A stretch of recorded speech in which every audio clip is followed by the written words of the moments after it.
چرا من اینجا؟ چه خوفه. چرا تو داری به من نگاه میکنی تکونم نمیخوری؟ تو دیگه کی هستی؟ تو کی هستی؟ خودت کی هستی؟ من کی هستم؟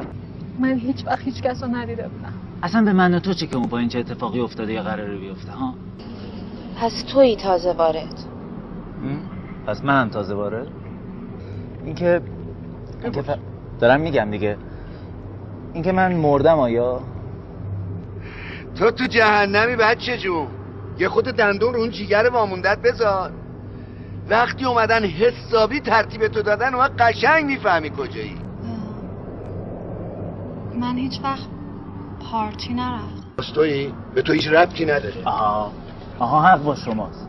دقیقاً حق با شماست. اصلا کاملا حق با شماست. فردی که شما دکترای چی داری؟ بیخود کی گفته یکی دیگه قراره واسه من تصمیم بگیره ها؟ کی؟ ببین من که نمیذارم اونی که واسه شما تصمیم گرفته بخواد واسه من تصمیم بگیره. این همه آدم بی دلیل اینجاست. چرا با یکی دیگه از اینا شروع نمی‌کنی؟ اگه بازیه خوشتون میاد آدمو بچزونی؟ مرد شور همتون رو ببرن. اون وقتا که هیچی نداشتم نمیومدی سراغم. حالا که دارم می‌خوای ازم بگیریش، ببین برو هر کاری دوست داری بکن. من نمیذارم. نمیام. من سوار اون آسانسور لعنتی نمیشم.